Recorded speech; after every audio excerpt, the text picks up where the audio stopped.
Hello everyone, हम CBSE class 10th के third chapter pair of linear equations in two variables discuss कर रहे थे। अब तक मैंने जो भी टॉपिक्स डिस्कस किए हैं उनका लिंक मैं आपको डिस्क्रिप्शन में दे दूंगी, आप वो देख सकते हैं। तो देखिए, अब तक हमने क्या डिस्कस किया था कि pair of linear equations in two variables की स्टैंडर्ड फॉर्म क्या होती है। नाउ इन दोनों इक्वेशंस में वेरिएबल क्या है वो सेम है। तो मैंने आपको ये बताया था कि linear equation in two variables का ग्राफ क्या होता है, स्ट्रेट लाइन। तो ये दोनों इक्वेशंस बेसिकली दो स्ट्रेट लाइंस रिप्रेजेंट कर रही हैं, ठीक है। अब वो स्ट्रेट लाइंस कैसी भी हो सकती हैं, इंटरसेक्टिंग, पैरेलल या फिर कोइंसिडेंट लाइंस हो सकती हैं, राइट। तो अगर हम इन दोनों लीनियर इक्वेशंस के सॉल्यूशन की बात करें तो बेसिकली सॉल्यूशन क्या होता है, दोनों स्ट्रेट लाइंस का जो कॉमन पॉइंट होता है उसको हम सॉल्यूशन कहते हैं। तो इस वीडियो में हम डिस्कस ये करेंगे कि pair of linear equation in two variables का सॉल्यूशन हम कैसे फाइंड करते हैं। कहने का मतलब है कि वो कॉमन पॉइंट हम कैसे फाइंड करते हैं, राइट। तो इसके दो मेथड्स हैं। पहला मेथड है ग्राफिकल मेथड। ग्राफिकल मेथड में आप क्या करते हैं, सिंपली इन दोनों लीनियर इक्वेशंस का ग्राफ ड्रॉ करते हैं और ये देखते हैं कि जो लाइन है वो कहाँ पे इंटरसेक्ट कर रही है, मींस उनका कॉमन पॉइंट क्या है, वही सॉल्यूशन होगा। सेकंड मेथड होता है एल्जेब्राइक मेथड्स। एल्जेब्राइक मेथड्स में हम इन दोनों इक्वेशंस को सॉल्व करते हैं। सो ग्राफिकल मेथड हम ऑलरेडी डिस्कस कर चुके हैं अपनी पिछली वीडियो में। Now come to algebraic methods. Algebraic methods तीन तरह के होते हैं। First is substitution method, second is elimination method, third is cross multiplication method. So इस साल के सिलेबस में क्रॉस मल्टीप्लिकेशन मेथड नहीं है, तो कोई भी इक्वेशन आप इस मेथड से सॉल्व नहीं करेंगे, राइट। यहाँ पर ध्यान देने की बात यह है कि अगर हमें ग्राफिकल मेथड मालूम हो गया कि जिसमें हम सिंपली दोनों इक्वेशंस का ग्राफ बनाकर ये देख लेते हैं कि लाइंस कहाँ पर इंटरसेक्ट कर रही हैं, उनका कॉमन पॉइंट क्या है, वही सॉल्यूशन होता है। तो फिर एल्जेब्राइक मेथड्स का क्या यूज है। यहाँ पर हम दो linear equation in two variables ले लेते हैं। तो ग्राफिकल मेथड में हम क्या करते हैं, सिंपली सबसे पहले दो पॉइंट्स निकालते हैं। तो फर्स्ट इक्वेशन के लिए आप दो पॉइंट्स निकालिए। फर्स्ट ऑफ ऑल आपने x को 0 किया तो यहाँ पर y आ गया 1/√3 और फिर आपने y को 0 किया इस इक्वेशन में तो x आ गया 1/√2। तो पॉइंट्स आपको मिल गए। सिमिलरली दूसरी इक्वेशन के दो पॉइंट्स निकालिए। पहले आपने x को 0 किया तो यहाँ से y आ गया 2/√2 और फिर y को 0 किया तो x आ गया यहाँ पे 2/√3। तो पॉइंट्स आपके पास हो गए। तो अब आप ये ध्यान दीजिए, क्या आप इन पॉइंट्स को एक्यूरेटली और इजीली आप ग्राफ पे रिप्रेजेंट कर सकते हैं? नहीं कर सकते, ठीक है। अगर आप पॉइंट्स को एक्यूरेटली रिप्रेजेंट ही नहीं कर पा रहे तो आपके पास सॉल्यूशन भी एक्यूरेट नहीं होगा, राइट। तो कहने का मतलब ये है कि अगर पॉइंट्स के कोऑर्डिनेट ऐसे आ जाएं, लाइक डेसिमल में आ जाएं, फ्रैक्शन में आ जाएं जो कि इंटीजर्स ना हो, मींस नॉन इंटीग्रल वैल्यूज हो उनकी, तो हम इजीली प्लॉट नहीं कर सकते उसको और हमारा सॉल्यूशन भी एक्यूरेट नहीं आएगा। तब हम एल्जेब्राइक मेथड्स का यूज करके सिंपली क्या करते हैं, दोनों इक्वेशन को सॉल्व कर देते हैं और जिससे आपके पास एक्यूरेट आंसर आ जाता है, राइट। तो इस वीडियो में हम सबसे पहला मेथड सब्स्टिट्यूशन मेथड डिस्कस करेंगे। नाउ सबसे पहले हम दो linear equation in two variables ले लेते हैं, से x प्लस, राइट, और हम इनकी नेमिंग कर देते हैं। ये इक्वेशन 1 है, ये इक्वेशन 2 है। तो देखिए फर्स्ट स्टेप में हमें क्या करना होता है, कोई सी भी इक्वेशन जो आपको इजी लग रही है उसको ले लीजिए, ठीक है। हमें इजी ये लग रहा है तो हम क्या करेंगे, कोई भी एक वेरिएबल को दूसरे वेरिएबल के टर्म्स में लिखना है। मींस एक वेरिएबल को आप लेफ्ट हैंड साइड में लिखिए और बाकी सारी टर्म्स आप राइट हैंड साइड में ले लीजिए। सो ये हो गई आपकी इक्वेशन 3। तो आपने स्टेप 1 में क्या करा, x जो वेरिएबल था उसको आपने दूसरे वेरिएबल y के टर्म में लिख लिया, राइट। नाउ सेकेंड स्टेप में x की ये वैल्यू हम इक्वेशन दूसरी वाली इक्वेशन में रख देते हैं, मीन्स इक्वेशन 2 में रख देंगे। तो हम क्या करेंगे, 2 और x क्या था हमारे पास ये, तो 4 minus y is equal to 4। तो आपने यहां से क्या देखा, 8 - 2y minus y is equal to 2। तो ये हो जाएगा -3y इज इक्वल टू 2 - 8 और y is equal to -6/-3 that is 2, ठीक है। तो यहां से हमें y इज इक्वल टू 2 मिल गया, राइट। अब थर्ड स्टेप क्या होगा कि y की ये वैल्यू आप सब्स्टिट्यूट कर दिए इक्वेशन 3 में तो आपको x मिल जाएगा। 4 - y था, y क्या है 2, तो यहां से x आपके पास आ गया 2। So x is equal to 2 and y is equal to 2 is the required solution of pair of linear equations. आप क्रॉस चेक भी कर सकते हैं, 2 + 2 4 मिल रहा है और यहां से 4 - 2 2 मिल रहा है। दैट मीन्स कि हमारा सॉल्यूशन करेक्ट है। तो यहां से आपको ये समझ आया होगा कि हम इस मेथड को सब्स्टिट्यूशन मेथड क्यों कहते हैं, क्योंकि हम एक वेरिएबल की वैल्यू सब्स्टिट्यूट करते हैं, रखते हैं इक्वेशन में दूसरे वेरिएबल की वैल्यू फाइंड करने के लिए, राइट। तो अब हम डायरेक्टली एक्सरसाइज 3.3 के क्वेश्चंस करेंगे जो कि सब्स्टिट्यूशन मेथड पे बेस्ड हैं, तो आपको ज्यादा क्लियर हो जाएंगे सारे स्टेप्स, राइट।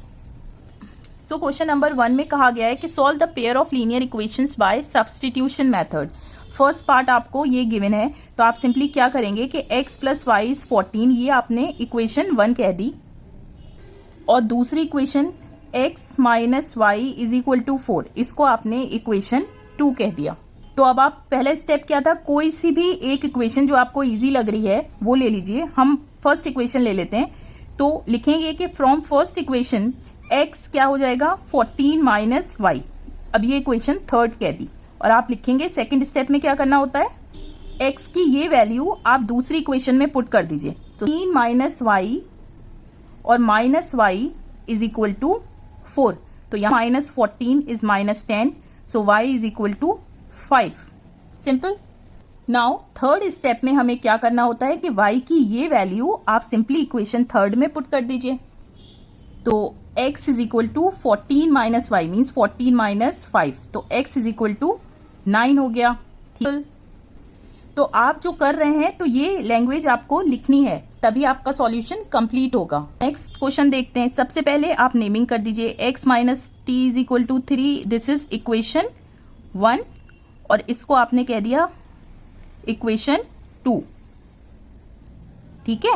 अब पहला स्टेप क्या होगा, कौन सी इक्वेशन आपको इजी लग रही है, ये वाली, फर्स्ट वाली। तो आप लिखिए फ्रॉम वेरिएबल्स क्या है, x y नहीं है, वेरिएबल्स हैं s और t। तो हमने इक्वेशन 1 से s को ऐसे लिख दिया 3 + t, ठीक है, और इसको इक्वेशन 3 कह दिया।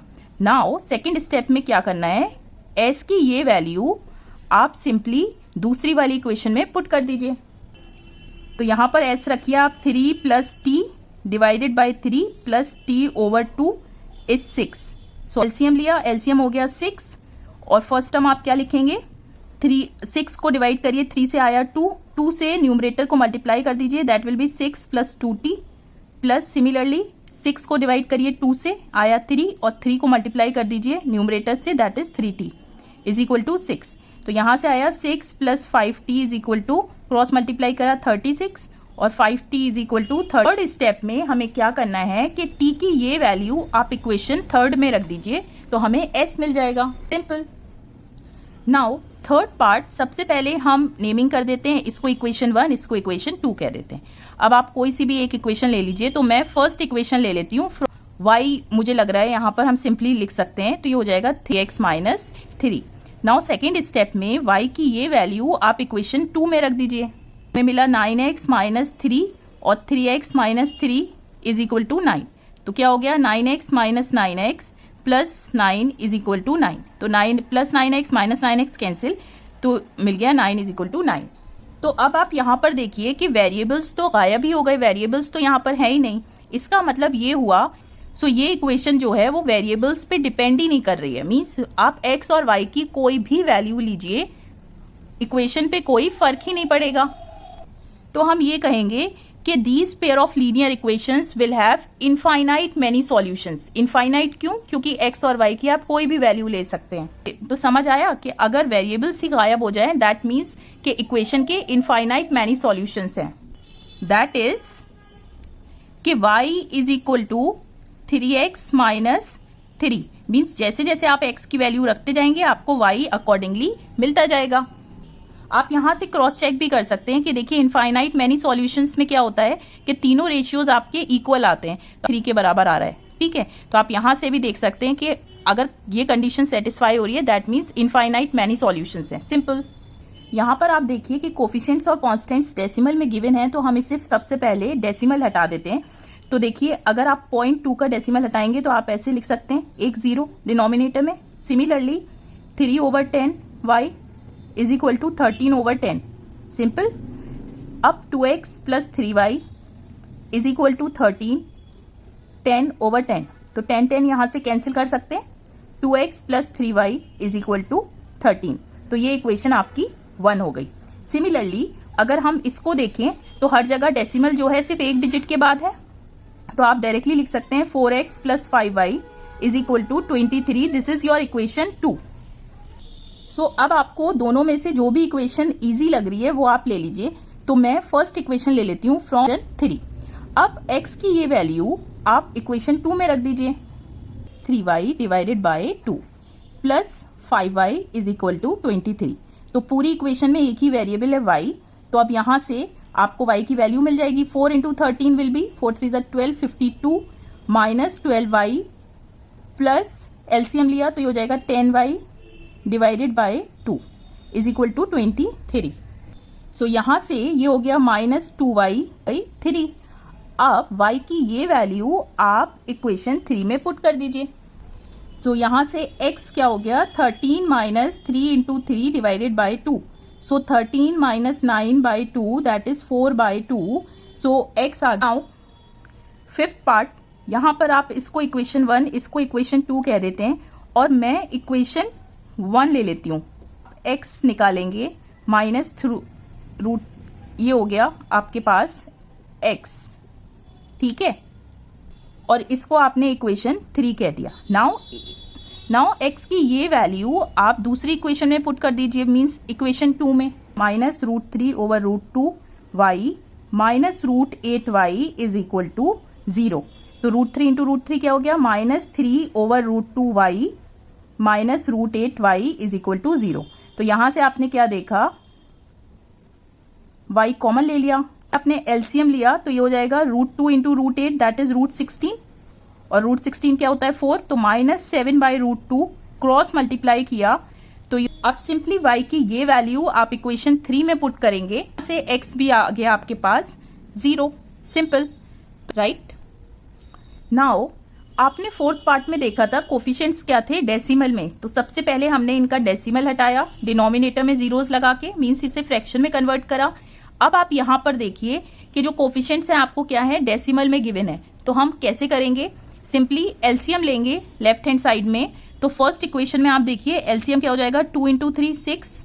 अब 6 को डिवाइड करा 2 से आया 3 को मल्टीप्लाई करा 3x say that will B 9x minus, similarly 6 को डिवाइड करा 3 से आया 2 और 2 into 5y that will be 10y is equal to minus 2। अब सिंपली 6 को आपने क्रॉस मल्टीप्लाई कर दिया that will B minus 12। This is your equation 1।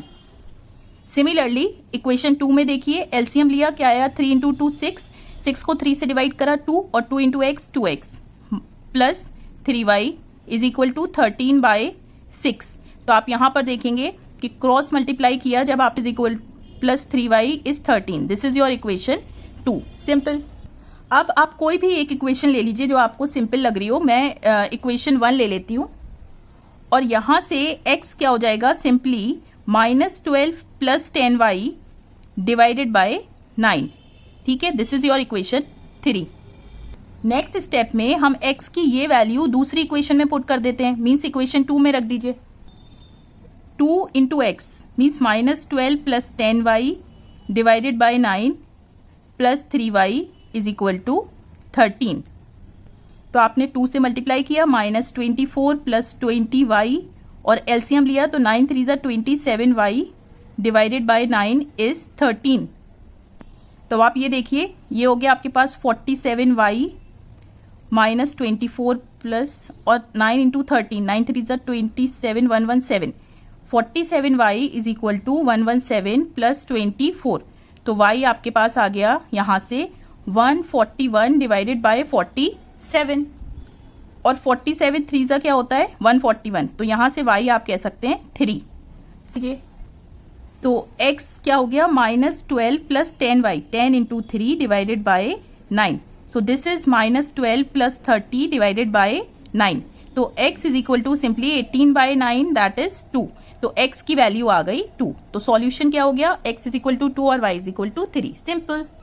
Now question number 2 says कि solve this and this equation and hence find the value of m की value find करिए for which y is equal to mx plus 3। Since ये exercise पूरी substitution method पे based है तो हम यहाँ पे सब्स्टिट्यूशन मेथड यूज करेंगे।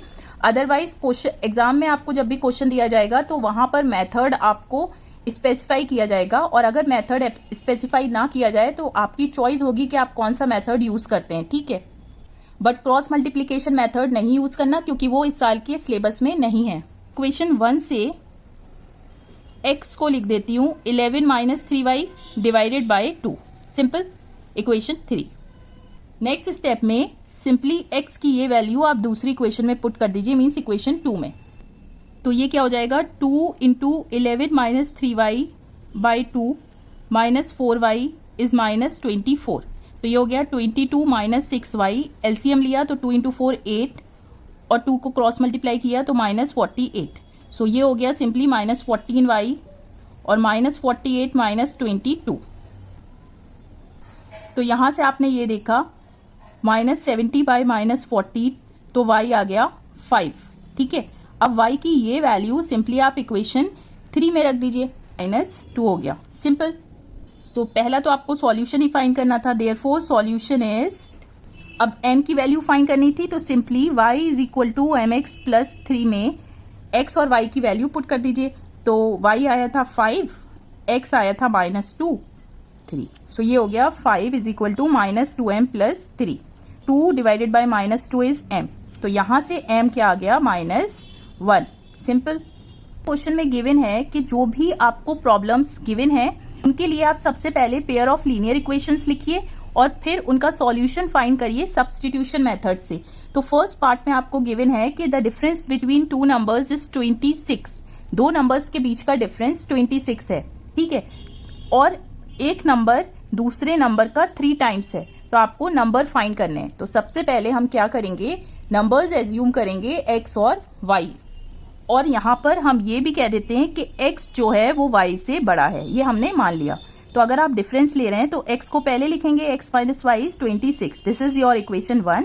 और एक नंबर दूसरे नंबर का 3 टाइम्स है, दैट मीन्स कि x हमने बड़ा माना था, तो x is 3 times of y, so x - 3y is 0, this is equation 2। तो पहला पार्ट क्या था, लीनियर इक्वेशंस फॉर्म करनी थी, वो फॉर्म हो गई। नाउ इन दोनों में से कोई भी इक्वेशन ले लीजिए, तो मैं इक्वेशन 2 ले लेती हूँ, और -y = 26, तो 2y इज 26, तो यहां से y आ गया 26/2। अब y की ये वैल्यू आप इक्वेशन 3 में रख दीजिए, तो आपको x मिल जाएगा। कहेंगे कि नंबर्स आर 9। अब आप क्रॉस चेक भी कर सकते हैं कि दोनों का डिफरेंस क्या आएगा, 26, और जो 39 है वो 13 का 3 टाइम्स है, ठीक है। तो दोनों इक्वेशन सेटिस्फाई हो रही हैं, दैट मीन्स कि आपने सही नंबर्स फाइंड करें। सो नेक्स्ट क्वेश्चन में आपको गिवन है कि larger of 2 supplementary angles. Supplementary angles किसे कहते हैं, वो एंगल्स जिनका सम 180 डिग्री हो। तो कहा जा रहा है कि दोनों एंगल्स में से जो भी बड़ा एंगल है वो छोटे एंगल से 18 डिग्री बड़ा है, ठीक है। तो आपको दोनों एंगल्स फाइंड करने हैं। तो हम सबसे पहले एज्यूम कर लेते हैं कि सप्लीमेंट्री एंगल्स जो हैं वो x और y हैं, और आगे हम ये भी लिख लेते हैं कि हमने x को y से बड़ा माना है। तो पहली इक्वेशन क्या होगी कि दोनों का सम क्या है, वो 180 डिग्री है, since they are supplementary, this is equation 1। और दूसरी क्या होगी, जो बड़ा वाला है मीन्स x, वो y से कितना बड़ा है, exceeds the smaller 18, this is your equation 2, simple. Now simply आप इन दोनों को सॉल्व कर दीजिए, तो कहते हैं 180 - y, ठीक है, दिस इज योर इक्वेशन 3। अब x की ये वैल्यू दूसरी इक्वेशन में पुट कर दीजिए, दैट y और -y इज इक्वल टू 18, तो -2y इज इक्वल टू -162, तो यहां से आ गया थे। अब y की ये वैल्यू आप इक्वेशन 3 में रखेंगे तो आपको x मिल जाएगा। सो एंगल्स आर, अब आप क्रॉस चेक भी कर सकते हैं, दोनों का सम क्या आ रहा है 180 और डिफरेंस क्या आ रहा है 18, सिंपल। सो थर्ड क्वेश्चन में गिवन है कि एक कोच है क्रिकेट टीम का जो कि 7 बैट्स और 6 बॉल्स खरीदता है 3800 की, right. Now later she buys 3 bats and 5 balls for rupees this, और बाद में वो 3 बैट्स और 5 बॉल्स खरीदता है इतने रुपीज की। तो आपको मालूम क्या करना है, एक बैट और एक बॉल की कॉस्ट मालूम करनी है। तो सबसे पहले हमें इक्वेशन बनानी है, उसके लिए हम ये एज्यूम करते हैं कि एक बॉल और एक बैट का कॉस्ट क्या है, ठीक है। नाउ 7 बैट की कॉस्ट कितनी हो गई, 7x प्लस 6 बॉल्स की 6y और टोटल कॉस्ट क्या थी 3800. So this is your equation 1. Second equation similarly क्या हो जाएगी 3x plus 5y is equal to 1750. So this is your equation 2. Sorry ये रॉन्ग हो गया, x की वैल्यू निकाली थी तो ये हो जाएगा 6y डिवाइडेड बाय 7. अब x की वैल्यू आप पुट करिए तो हो जाएगा 3800 minus 6y divided by 7 plus 5y is 1750. अब 3 से ये दोनों टर्म्स मल्टीप्लाई कीजिए. अब 7 इंटू 5 क्या हो गया 35y और 7 को क्रॉस मल्टीप्लाई किया इससे. नाउ फर्दर सिंप्लीफाई किया 7 आ गया आपके पास 850 तो y आ गया आपके पास 50. y की ये वैल्यू आप इक्वेशन 3 में पुट कर दीजिए. Simply 3800 minus 300 divided by 7. So x is equal to 30. सो एक बेड की कॉस्ट हमने x मानी थी तो आ गई ₹500 और एक बॉल की कॉस्ट हमने y मानी थी तो आ गई ₹50. राइट. सो फोर्थ क्वेश्चन में आपको गिवन है कि एक शहर में टैक्सी के चार्जेस क्या थे कि एक तो फिक्स्ड चार्ज था, ठीक है, कि इतना तो आपको देना ही देना है, और plus the charge for the distance covered, और उतने चार्जेस अलग होंगे जितने आप डिस्टेंस कवर करेंगे. ठीक है. आगे गिवन है कि for a distance of 10 kilometre, अगर आपने 10 किलोमीटर डिस्टेंस कवर किया तो जो आपको चार्ज देना है वो 105 है. ठीक है. और जब आप डिस्टेंस 15 किलोमीटर कवर करते हैं तो आपको कितना चार्ज देना है 155. तो आपसे सवाल में पूछा ये है कि फिक्स्ड चार्ज बताइए कितना है और पर किलोमीटर चार्ज कितना है. तो सबसे पहले हम क्या करते हैं कि फिक्स्ड चार्जेस और चार्ज पर किलोमीटर एज्यूम कर लेते हैं. ठीक है. अब सवाल को दोबारा से देखिए. आपसे कहा था कि 10 किलोमीटर जब उसने ट्रेवल किया तो आप देखिए 10 किलोमीटर के लिए हमें कितना चार्ज देना पड़ा था 105.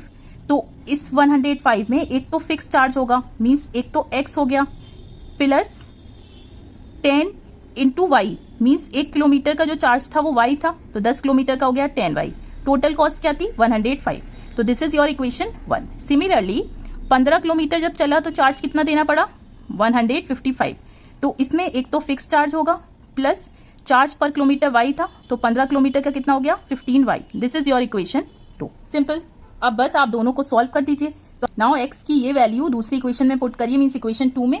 तो आपके पास क्या मिला 105 माइनस 10y, x की जगह आपने ये रख दिया, प्लस 15y इज 155. तो y is equal to 50. y की ये वैल्यू सिंपली आप इक्वेशन 3 में रख दीजिए 10 इंटू 10.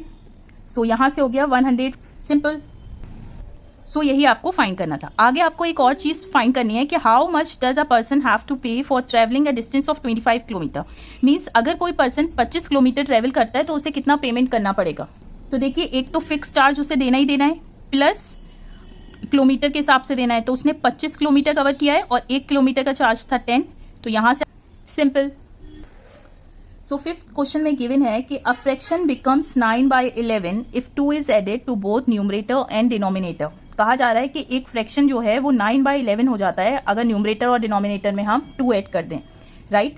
आगे गिवन है कि if 3 is added to both the numerator and denominator it becomes 5/6. Means अगर हम 3 ऐड कर दें न्यूमरेटर और डिनोमिनेटर में तो फ्रैक्शन हो जाता है 5/6. तो आपको सिंपली फ्रैक्शन फाइंड करना है. ठीक है. तो हम ये एज्यूम कर लेते हैं कि let the fraction be x over y. According to question x plus 2 और y प्लस 2 कितना हो जा रहा है. अब सिंपली आप यहाँ पे क्रॉस मल्टीप्लाई कीजिए तो 11x plus 22 is 9y plus 18. तो this is 11x minus 9y और 18 minus 4. This is your equation 1. Now आगे गिवन था कि अगर हम 3 ऐड कर दें तो फ्रैक्शन हो रहा है 5/6. तो देखिए x plus 3 divided bye y plus 3 fraction हो रहा है 5/6. सिंपली इसे भी क्रॉस मल्टीप्लाई किया सो you will gate 5y plus 15 और 6x this and this is your equation 2. Now कोई सी भी एक इक्वेशन से आप एक वेरिएबल को निकाल लीजिए. x को कह देती हूँ -4 प्लस 9y डिवाइडेड बाय 11. अब x की ये वैल्यू आप इस इक्वेशन में पुट कर दीजिए. So this will be 6x. तो -4 plus 9y divided by 11 minus 5y is -3. तो मल्टीप्लाई किया दोनों टर्म्स को, that is -24 plus 54y. LCM लिया तो 11 इंटू 5 माइनस 55y और क्रॉस मल्टीप्लाई किया 11 को -33. So this is equal to -y और -33 plus 24. So y is simply -9। अब y की ये वैल्यू आप इक्वेशन थर्ड में पुट कर दीजिए, you will get x is equal to 7। तो आप यहां से कहेंगे कि फ्रैक्शन क्या हो गया, सिंपली x बाय y था, that is 7/9। Now last question of this exercise says कि 5 years hence the age of Jacob will be 3 times that of his son।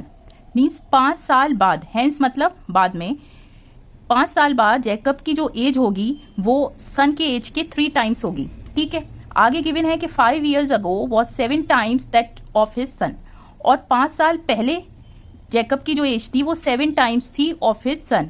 तो आपको जैकब और उसके सन की प्रेजेंट एजेस फाइंड करनी है। तो सबसे पहले हम क्या करेंगे कि जैकब की प्रेजेंट एज को x ले लेते हैं और सन की प्रेजेंट एज को y years ले लेते हैं। ठीक, तो अब आप ये देखिए कि 5 years hence मीन्स 5 साल बाद जैकब की एज कितनी हो जाएगी। अगर प्रेजेंट एज x है तो सिंपली 5 ऐड कर दीजिए, so this will be this. Similarly उसके सन की एज कितनी हो जाएगी, अगर प्रेजेंट एज y है तो 5 साल ऐड कर दीजिए, राइट। अब क्वेश्चन में गिवन ये था कि जैकब की जो भी एज होगी मीन्स x + 5 कितनी हो जाएगी, 3 टाइम्स हो जाएगी उसके सन की एज की। ठीक है, तो अब आप इसे सॉल्व कीजिए, सिंप्लीफाई कीजिए, so you will get this, so x - 3y और 15 - 5, so this is equal to x - 3y is equal to 10। This is your equation first. अब 5 years ago मीन्स 5 साल पहले दोनों की एज क्या हो जाएगी, प्रेजेंट एज अगर x है तो x में से 5 साल आप माइनस कर दीजिए। Similarly y - 5, simple. अब सवाल में कहा गया था कि 5 साल पहले जैकब की जो एज थी मीन्स x - 5 थी, ये कितनी थी, 7 टाइम्स थी उसके सन की एज की। अब इसे आप सिंप्लीफाई कीजिए, तो दिस इज योर इक्वेशन 2। अब आप इक्वेशन 1 और इक्वेशन 2 को सॉल्व कर लीजिए, और दिस इज इक्वेशन 3। अब x की ये वैल्यू दूसरी इक्वेशन में पुट कर दीजिए, सो ये हो जाएगा यहाँ पर 10 + 3y - 7y इज -30। तो दिस इज -y की ये वैल्यू आप इक्वेशन 3 में रख दीजिए, आपको x मिल जाएगा। तो यहाँ से x क्या हो गया, सिंपली 10 + 3 × 10, तो x क्योंकि हमने x माना था और सन की एज हो गई 10 years। सो इस एक्सरसाइज में बस इतने ही सवाल थे। सो नेक्स्ट वीडियो में मैं एलिमिनेशन मेथड डिस्कस करूंगी और एक्सरसाइज 3.4 हम डिस्कस करेंगे। आई होप कि सब्स्टिट्यूशन मेथड आपको समझ आया होगा, क्वेश्चंस आपको क्लियर होंगे। सो अगर आपको वीडियो अच्छी लगी तो प्लीज वीडियो को लाइक कीजिए, शेयर कीजिए और चैनल को सब्सक्राइब कीजिए to stay in touch with more such updates. Till then take care, stay safe.